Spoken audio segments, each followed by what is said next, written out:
हृदय पाठकों, आज हम उत्तर मेघदूतम के 27वें श्लोक की व्याख्या प्रस्तुत करेंगे। श्लोक मंदाक्रांता छंद में निबद्ध है और प्रकृत ग्रंथ में प्रावृत, प्रवास और व्यसन इन तीनों स्थितियों से अन्वित होने के कारण इसके स्थापितीकरण की जो प्रक्रिया है वह विशेषेण राजते, विशेष रूप से सुशोभित होती है। श्लोक में यक्ष अपनी प्रियतमा यक्षिणी के मनोविनोदों को विशेष रूप से उत्थापित करता हुआ मित्र मेघ से अपनी अभिव्यक्ति कर रहा है। वह कह रहा है कि हे मित्र, शेषान मासान विरह दिवसस्थापितस्यापधेर्वा विन्यस्यन्ति भुवि गणनया देहली दत्त पुष्पै मत्संगम वा हृदय निहिता रंभमास्वादयन्ति प्रायेणैते रमण विरहेश स्वंगनानां विनोदा। कह रहा है, हे मित्र, विरह दिवस स्थापितस्य, विरह के दिन में ही स्थापित किए गए।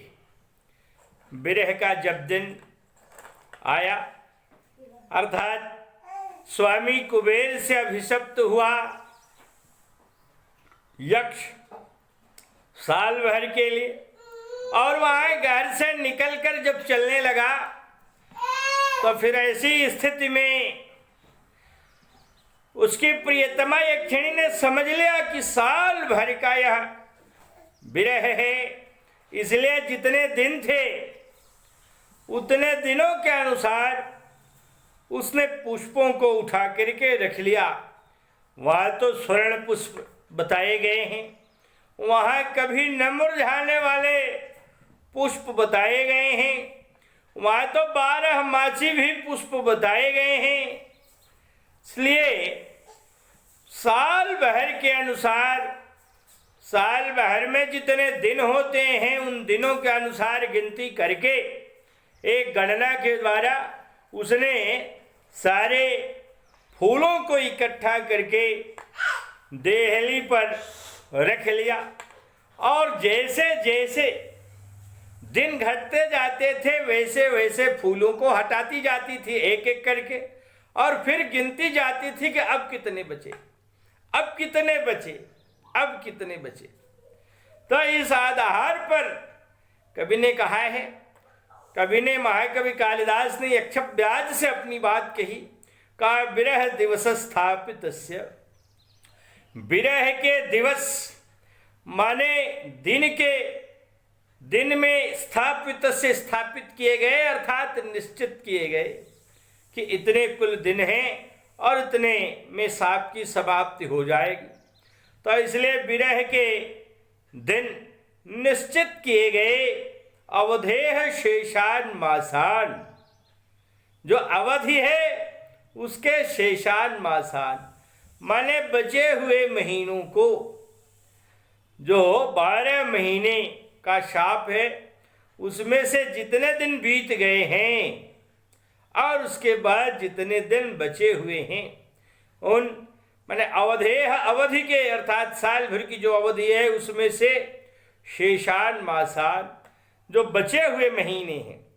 शिशधात और घई प्रत्यय से योग्य करते शेष है इति शब्दः पुल्लिंगे एव संस्कृत भाषायाम परिदृश्यते।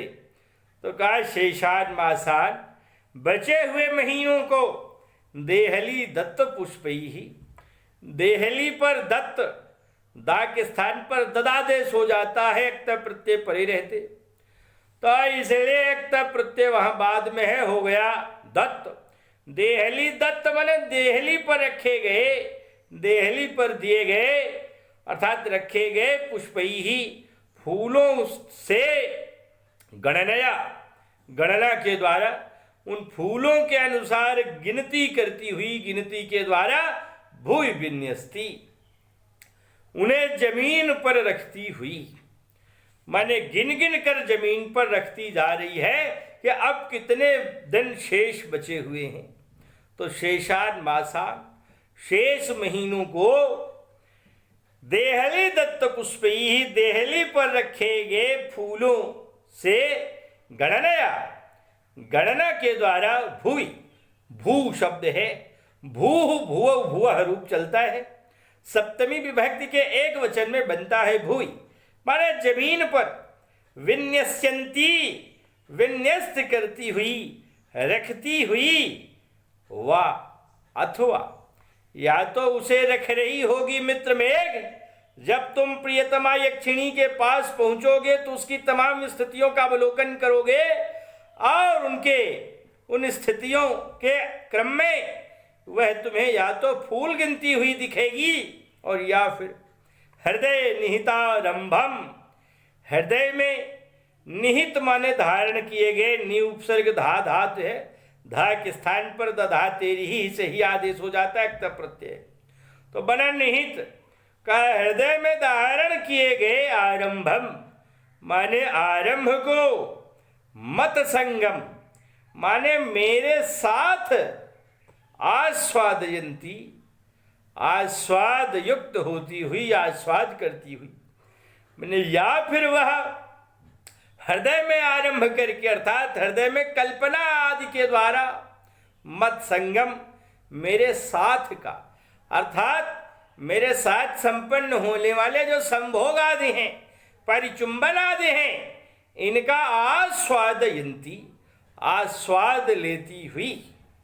तो इसलिए ये हृदय में ही, मन में ही संभोग का मानो सुख लेती हुई, वा अथवा ऐसी स्थिति वाली जो मेरी प्रियतमा यक्षिणी है, हे मित्र, ते आलोके निपतित पुरा, तो बाहरे प्रकाश पथ में आएगी। जब तुम वहां पहुंचोगे तो वह ऐसी स्थितियों से युक्त होकर के दिखाई पड़ेगी, या तो वह फूलों की गणना में लगी हुई होगी और या फिर हृदय में आरंभ किए गए मेरे साथ संभोग की स्थिति वाली होती होकर आस्वाद लेती हुई तुम्हें दिखाई पड़ेगी। हे मित्र, ऐसा होगा क्यों? का प्राये रहिते रमण विरहे स्वंगना नाम विनोदा, ये बहुत इंपॉर्टेंट सूक्ति वाक्य है और अक्सर विभिन्न प्रकार की प्रतिस्पर्धी परीक्षाओं में पूछा ही जाता है।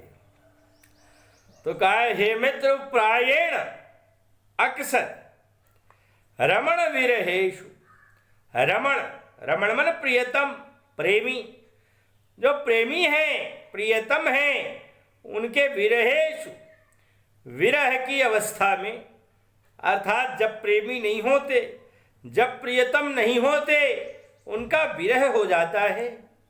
तो अंगना नाम, अंगना कहते हैं प्रशस्तानि अंगानि आसाम, माने जिनके प्रशस्त अंग हैं, ताह अंगना, वे अंगनाएं हैं। प्रशस्त अंग माने हर एक अंग फुल डेवलप्ड है, पूर्ण विकसित है और बड़ा सुंदर है, उसमें लावण्य का प्रवेश है। तो इसलिए लावण्य और सौंदर्य से आवृत है, दे दीप्यमान है। तो ऐसी स्थिति में वह रमणी अंगना कही जाती है और यह लावण्य युवावस्था में विशेष रूप से प्रतिभासित होता है।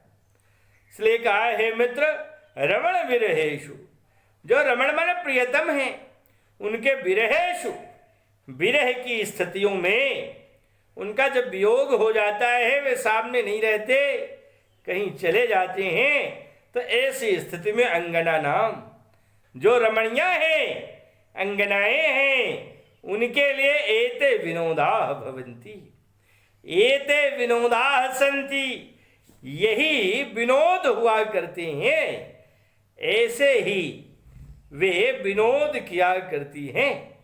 वे उपसर्ग है, नुद प्रेरण धातु है और घई प्रत्यय है, लग कर बन गया है विनोदा, बहुवचन में है विनोदाः, एते विनोदाः, एतत् शब्द है।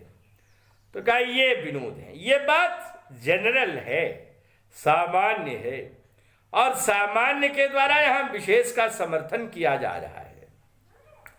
अक्सर इस प्रकार से देखा जाता है, कभी विशेष के द्वारा सामान्य का और कभी सामान्य के द्वारा विशेष का समर्थन विहित किया जाता है कि लोक में रमणियां ऐसा किया करती हैं, इसलिए हे मित्र, तुम्हारी जो भाभी है भ्रातृजाया है, ये खिणी है, वह भी कुछ इस तरह से कर रही होगी। मिला लें।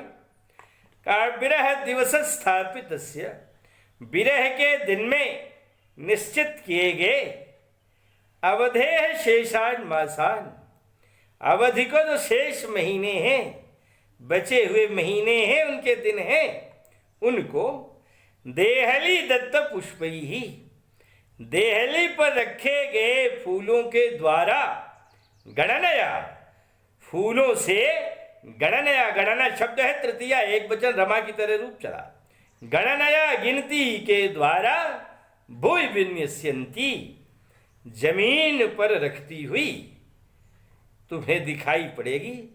वह अथवा हे मित्र में फिर हृदय निहितारंभम, हृदय में निहित माने धारण किए गए, आरंभम, आरंभ से युक्त, अर्थात हृदय में ही कल्पना के द्वारा संधारित करके मत संगम, माने मेरे आसंग के माध्यम से मेरे साथ संपन्न होने वाले संभोग से आस्वादयंती, आस्वाद प्राप्त करती हुई, सुख लेती हुई, वह मेरी प्रियतमा यक्षिणी ते आलोके पुरा निपतति, तुम्हें सामने दिखाई पड़ेगी। इस प्रकार से तुम्हें उसका प्रत्यक्ष होगा।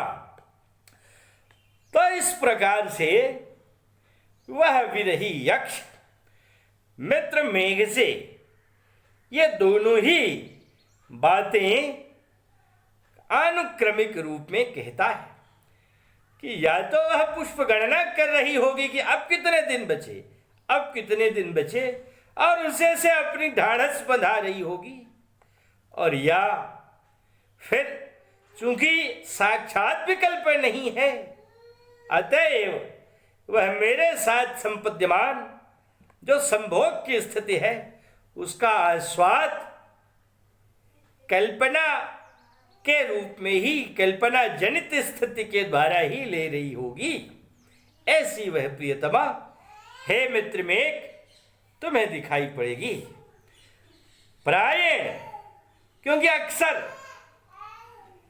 रमण विरहेशु, प्रियतम जिसके चले जाते हैं, दूर चले जाते हैं, उसकी प्रियतमा प्रोषित पतिका हो जाती है, प्रोषित भर्तृका हो जाती है, ऐसी उसकी प्रियतमा रमण विरहेशु, रमण माने प्रियतम के विरह के प्रसंगों में वह प्रियतमा, वह अंगना, वे अंगनाएं एते विनोदा, ऐसे विनोद करती हैं।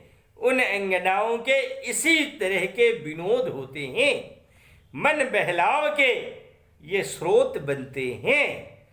तो इसलिए इस प्रकार से समय धीरे धीरे बढ़ता जाता है और फिर संगम की स्थिति आगे बन जाती है। यहाँ स्फुट रूप से दो अलंकार दिखाई पड़ रहे हैं। एक तो जो इसके पूर्ववर्ती श्लोक में आया हुआ है, जैसे भाविक अलंकार कहा गया है, जब आंखों देखा हाल बयां किया जाता है, प्रत्यक्षाय दृश्यन्ते, माने प्रत्यक्ष की तरह दिखाई पड़ते हैं। प्रत्यक्षाय यद भावा क्रियन्ते भूत भाविनः, भूत और भावी दृश्य जब प्रत्यक्ष की तरह किए जाते हैं तब यह अलंकार बन जाता है, जिसे भाविक अलंकार कहते हैं। या उसी तरह की स्थितियां दिखाई पड़ रही हैं। अस्तोत्र भाविको नाम अलंकार, भाविक नाम वाला अलंकार है। दूसरा, यहाँ सामान्य के द्वारा विशेष का समर्थन विहित है, क्योंकि प्रायेण इते रमण विरहे श्वंगना नाम विरोधा लोक में दिखाई पड़ता है। ये जनरलाइज्ड है। बड़ी सुंदर सूक्ति है कालिदास की, और विभिन्न परीक्षाओं में ये पूछी जाती है, इसलिए इसको विशेष रूप से ध्यान में रखेंगे, याद कर लेंगे। तो ये प्रायेण इते रमण विरहे श्वंगना नाम विनोदा, ये सामान्य बात है, और इसके द्वारा यहाँ यक्षिणी पर इसे लागू करके विशेष पर समर्थन के रूप में यहाँ विहित करने की स्थिति दिखाई पड़ रही है। अतएव यहाँ पर अर्थांतरण न्यास अलंकार बन जाता है। अर्थांतरण न्यास में ये होता है कि जब सामान्य के द्वारा विशेष का या विशेष के द्वारा सामान्य का समर्थन दिखाई पड़ता है, तो वहाँ यह अलंकार बन जाता है। अतएव यहाँ पर भाविक और अर्थांतर न्यास ये दोनों ही अलंकार स्पष्ट हैं, दोनों ही बड़े घुल मिल जाते हैं। तो इसलिए ये इस तरह से घुले मिले हैं मानो नीर क्षीर, जैसे नीर माने पानी और क्षीर माने दूध, दोनों को मिला दिया जाए फिर तो उसकी मात्रा को बता पाना ही बड़ा कठिन हो जाता है। दोनों इस तरह से मिलजुल जाते हैं। तो इसलिए नीरक्षीरन न्यायेन तो संकरा, नीरक्षीरन न्याय से एक अलंकार अतिरिक्त बनता है जिसे संकर अलंकार कहते हैं। संकरमण मिश्रण, यह ऐसा मिश्रण होता है जो नीरक्षीरन न्याय से होता है, दूध और पानी वाला मिश्रण। तो ये दोनों ही अलंकार परस्पर घुल मिल गए हैं, अतएव एक तीसरा अलंकार भी बन जाता है और वह है संकर अलंकार। इस प्रकार से प्रकृत पद्य में तीनों ही अलंकार भाविक, अर्थांतर न्यास और संकर ये दिखाई पड़ रहे हैं। और जो छंद है वह मंदाक्रांता है, जिसके संदर्भ में विशेष प्रकाश अनेक सह डाला जा चुका है। यहाँ प्रावृट प्रवास व्यसने मंदाक्रांता विराजते, ऐसा प्रथिता उक्ति ही अत्यंत प्रसिद्ध उक्ति है। इस पर विशेष ध्यान रखेंगे। तीनों स्थितियां यहाँ हैं। अतएव यहाँ मंदाक्रांता छंद की शोभा हो रही है। कभी कभी लोग ये कह लेते हैं कि ऐसी स्थिति में ही मंदाक्रांता होता, ना ना भाई, ये बात नहीं है। इसीलिए साहित्य केवल गाने बजाने की वस्तु नहीं है। साहित्य तो गंभीर है, उसमें तो व्यंग्य है। तो इसलिए विभाव, अनुभाव, संचारी भाव, सात्विक भाव, व्यंग्य, ध्वनि, तो फिर ये सारी बातें यदि सूक्ष्म दृष्टि से न जाने तो फिर केवल गाना बजाना साहित्य नहीं है। तो इसलिए मंदाक्रांता ऐसी स्थिति में नहीं होता, बल्कि मंदाक्रांता की शोभा ऐसी स्थिति में बढ़ जाती है। बस केवल इतना ही होता है। तो इसलिए ध्यान रखिएगा, शोभातिशालिता के प्रवर्धन के लिए कालिदास ने इन तीन स्थितियों को देखकर स्यात् मंदाक्रांता छंद का विन्यास किया है। इन्हीं शब्दों के साथ वाणी को विराम। धन्यवाद।